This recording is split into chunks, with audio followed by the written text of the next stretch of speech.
5 mga konsehal el ay gradua este Hunyo 30 na sangguni ang panglungsod. Este amo el mga last termer konsehal Mel Sadain, Jawo Jimenez, Noning Biel, Jerky Valesco y Eddie Saavedra. Sila ya completa el día tras Termino, serbisyo publiko con la ciudad de Zamboanga. Total de 9 anyos serbisyo na konseho lokal para ase i-implementa mga ordinansa para sa besikosaga el día plano. Yan na también visita el museum con el otro kanila, donde kami alcanza con el konsehal Mel Sadain na su law office na pueblo, ta-aregla mga papeles. Asigun pa con ele, después que perde como vice-alcalde, con el incumbent Cesar Iturralde, el Concentra ane asigun ele, na disuyo law office como un abogao. I'm still a city councilor.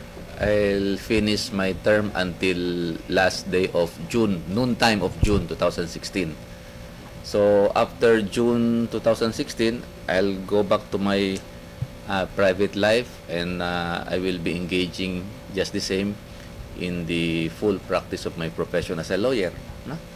Ara gani, tambak el mga dokumento ni Sita Atende. No también asigun ko sa yaman sayang si Sadain na supeleya para na mas alto posisyon. Actualmente, whether we like it or not, we have to admit, in my case, I have given a good fight.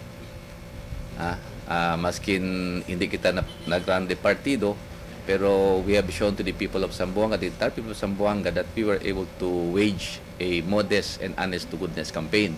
El 3-termer councilor también Jawo Jimenez alegre después que cambia con él na konseho el sutata si Cesar Jimenez. Quiero kita rin di miles de gracias con mga bibientes de aton, especialmente na Distrito 1, con el suporta dahil sila kumigo beginning 2007, 10 and 13, aura, komitata, como un konsehal, bien thankful kita con mga bibientes. Y expresa si Jimenez que abierto el sulaw si en caso el saca con él para natal posisyon el alcalde Climaco para continua el su serbisyo adentro del City Hall. Well, any position, yes, I'm looking at a particular position, but it's not up to me, of course. We respect the appointing authority, pero como pirmi tabla, in whatever help we can extend, sige ta. Albert Luna, Dateline Zamboanga.